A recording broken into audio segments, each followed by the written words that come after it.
আসসালামু আলাইকুম সবাইকে। আবারও চলে আসলাম আপনাদের কাছে একটি নতুন রেসিপি নিয়ে। আজ আমি বানাচ্ছি কাঁচা আমের টকঝাল মিষ্টি আচার।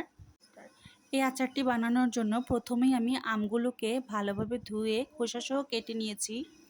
তারপর আমগুলোতে হলুদ, মরিচ, লবণ দিয়ে মেখে রেখেছিলাম 2 ঘন্টার মতো। আপনারা চাইলে এই অবস্থায় আমগুলোকে রোদে শুকিয়ে নিতে পারেন। আমি রোদে শুকাইনি, 2 ঘন্টা রেস্টে রেখে দিয়েছিলাম। এখানে আমি কিছু আচারের মশলা এবং শুকনা মরিচ হালকা ভেজে টেলে নিয়েছি। তারপর এখানে একটি পাত্রে সরিষার তেল গরম করে নিয়েছি। তাতে শুকনা মরিচ এবং রসুন দিয়ে দিলাম। আমি সব ধরনের আচারেই গোটা রসুন ব্যবহার করি। গোটা রসুন আচারে খেতে খুবই মজা লাগে।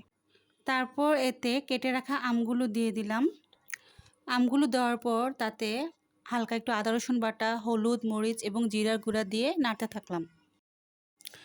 যেহেতু এটা টকঝাল মিষ্টি আচার, তাই এখানে আমি 1.25 কাপের মতো চিনি ব্যবহার করলাম।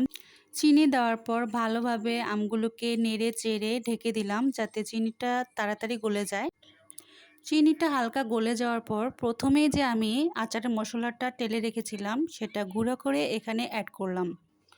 এখানে আমি 4 ভাগের 3 ভাগ মশলা ব্যবহার করব। বাকি মশলাটা আমি আচারটা হয়ে আসলে উপরে ছিটিয়ে দিব। তৈরি হয়ে গেল আমার কাঁচা আমের টকঝাল মিষ্টি আচার। আপনারা চাইলে এই আচারটি বানিয়ে সারা বছর সংরক্ষণ করে রাখতে পারেন। সারা বছর সংরক্ষণ করার জন্য আচারে অবশ্যই একটু ভিনেগার ব্যবহার করতে হবে। আমি এখানে ভিনেগার ব্যবহার করিনি, কারণ আমার আচার বেশি দিন সংরক্ষণ করা যায় না। আমার বাসায় সবাই আচার খুব পছন্দ করে। এই আচার আপনারা খিচুড়ি দিয়ে, বিরিয়ানি দিয়ে, অনেকে ডাল দিয়েও খেতে পছন্দ করে। রেসিপিটি ভালো লেগে থাকলে অবশ্যই লাইক, কমেন্ট এবং শেয়ার দিবেন, এবং যারা এখনও পেজটি ফলো করেননি তারা দ্রুত পেজটি ফলো করে নেবেন।